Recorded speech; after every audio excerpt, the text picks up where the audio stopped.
Hey guys, so this is what Paris is right now, currently. Uh, it's quite cold. It's oh, see, how is it? I had my second coffee today, and this is what Paris looks like from my window. Cheers!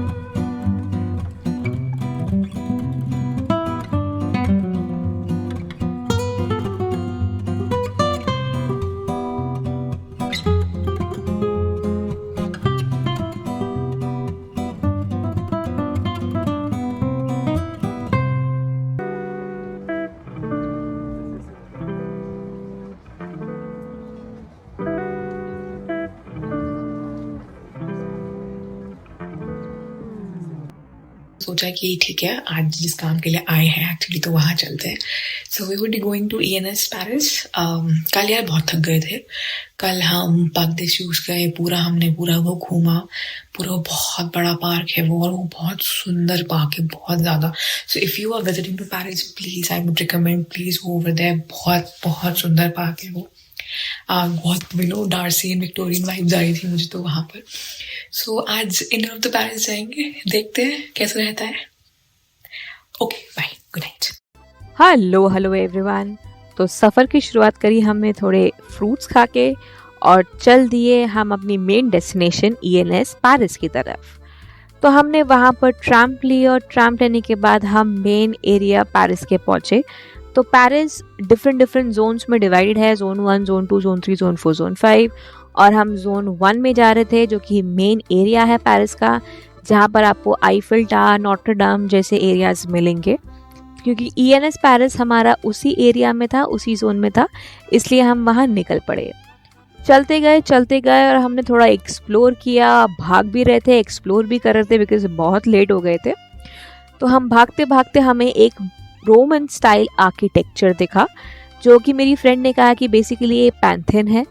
तो ये Roman temple है. मुझे इसके बारे में ज़्यादा idea नहीं था, और लेकिन इसका मुझे ग्रीक स्टाइल ऑफ आर्किटेक्चर दिखा. आर्किटेक्चर बहुत अच्छा था, ओवरऑल मॉन्यूमेंट बहुत अच्छा था, जो कि हमने बाद में एक्सप्लोर किया था. तो हमने पैंथेन जी को कहा था कि भैया रुक जाइए, पहले हम अपने डेस्टिनेशन की तरफ चलते हैं. तो डेस्टिनेशन में पहुंचने से पहले मुझे एक ऐसी लोकेशन दिख गई. हाँ भाई, एमिली इन पेरिस वाले फैंस, एमिली का अपार्टमेंट मुझे डिस्कवर हो गया था. पहले तो मुझे लगा कि पता नहीं क्या सच में ये एमिली का एरिया ही है, इसका लोकेशन ही है. लेकिन बाद में पता चला कि हाँ भैया यही है, क्योंकि मैंने गैब्रियल के रेस्टोरेंट को डिस्कवर कर दिया था. गैब्रियल का रेस्टोरेंट इज़ बेसिकली बिस्टो तेरानेरा. अगर आप वहाँ जाएंगे तो आपको मिल जाएगा. तो हमने फिर कहा कि एमिली रुक जाओ, हम वापस आएंगे, पहले हम चलते हैं अपनी लोकेशन की तरफ, अपनी डेस्टिनेशन की तरफ. तो जी आखिरकार पहुंच गए अपनी डेस्टिनेशन ENS पेरिस की तरफ. तो ENS Paris heart of Paris में है, मेन सेंटर में है, और ये एक publicly funded higher education institution है फ्रांस में. हमने यहाँ अपने रिसर्च के बारे में डिस्कशन किया, थॉट्स लिए, ओपिनियंस लिए, आइडिया शेयर करे, कोलैबोरेशंस देखे, और काम करने के बाद हम चले गए अपने हैप्पी आवर्स मनाने के लिए. हैप्पी आवर्स में सबसे पहले हम गए अपने एमिली इन पेरिस की लोकेशन में. वहाँ पर हमने फिर दोबारा से एमिली इन पेरिस की लोकेशन को डिस्कवर किया, एमिली के अपार्टमेंट को डिस्कवर किया. और वहाँ पर एक सर्कुलर फाउंटेन था, जो कि मुझे बाद में किसी ने बताया कि वो फ्रेंच रेवोल्यूशन के टाइम पे गिलोटीन के लिए काम आया करता था. तो हाँ, वो एक्चुअली वही उसी का ही, उसका पर्पज़ ही यही था. वापस हमने फिर पैंथेन की तरफ आए. पैंथेन, एमिली इन पेरिस के फैंस, ये वही एरिया है जहाँ पर एमिली ने अपने शिकागो वाले बॉयफ्रेंड के साथ ब्रेकअप किया था. तो हम वापस उस जगह आए और फिर हमने पेरिस की स्ट्रीट्स को एक्सप्लोर करना शुरू कर दिया.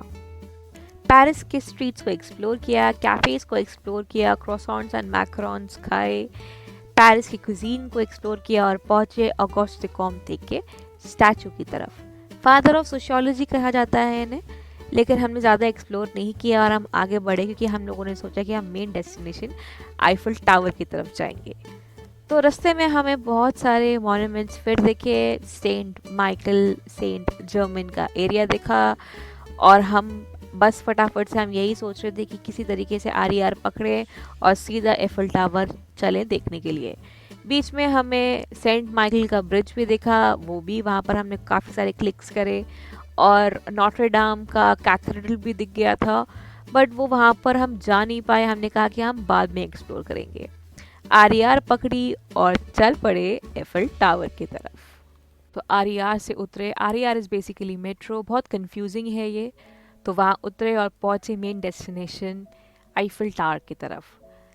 उससे पहले हमने थोड़ा सा सीन रिवर को देखा, वहाँ पर उसको एक्सप्लोर किया, थोड़ी उसकी पीसफुल वाइब्स हमने ली, फ्लोइंग वाटर की आवाज़ सुनी, आहा। और उसके बाद चल दिए टावर की तरफ। बिल्कुल लोहे का खंबा लग रहा था मुझे इनिशियली वो, क्योंकि अगर आप उसे देखोगे तो आपको ऐसी ही फीलिंग आएगी कि ये लोहे का खंबा है। बट धीरे धीरे करके उसका ग्रैंडियोर, उसका अपना अलग एक स्टाइल, एक अलग फील आनी शुरू हुई थी। सेंटिनल एनिवर्सरी यानी कि 100 एनिवर्सरी फ्रेंच रेवोल्यूशन की सेलिब्रेट करने के लिए आईफिल टावर का कंस्ट्रक्शन किया गया था, जो कि अब यूनेस्को वर्ल्ड हेरिटेज साइट है। तो हमें वहाँ पर फर्स्ट फ्लोर में मैडम ब्रेसी का रेस्टोरेंट दिखा, और सेकेंड फ्लोर में जूल्स वर्र का रेस्टोरेंट दिखा। बहुत अच्छे रेस्टोरेंट्स हैं, प्लीज़ चेकआउट करिए। फिर हमने वहीं पर ही पेरिस को एक्सप्लोर किया, आसपास के एरियाज़ को एक्सप्लोर किया, लोगों से बातें बातें करी और खूब फोटोज़ खींची। आईफिल टावर में डिनर करने के लिए करीबन 15 टू 230 यूरोस लगते हैं, और जैसे ही डस्क हुई वैसे ही आईफिल टावर शाइन करना, स्पार्कल करना शुरू हो गया था। फोटोज़ क्लिक करी और वहाँ के पास के एक कैफ़े में हमने फिर वहाँ का कुजीन खाया। पेरिस गए हो और फ्रेंच कुजीन ट्राई नहीं किया तो ऐसा हो ही नहीं सकता। वहाँ पर हमने ट्राई किया और फिर चले हम अपने घर की तरफ।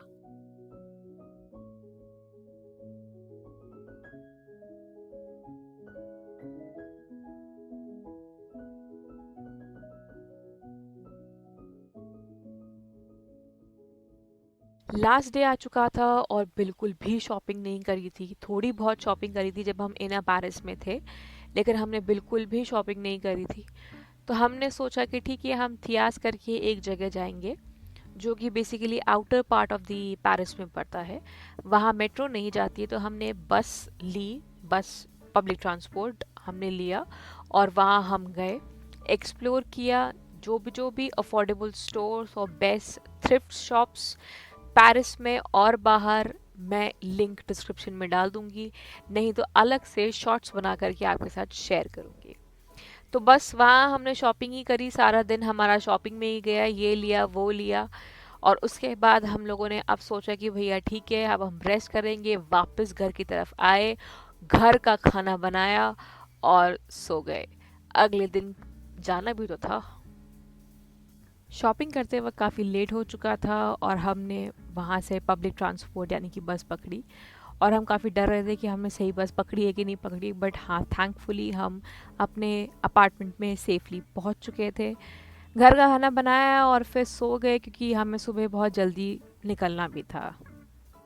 सुबह उठे, अपार्टमेंट को बाय बाय किया, लगेज को संभाला और निकल पड़े मेट्रो स्टेशन की तरफ। ये खुशी हो रही थी कि भैया मुझे अब ओई, बोंजूर, पारदौन और मर्सी बुकू से मैं फ्री हो गई थी।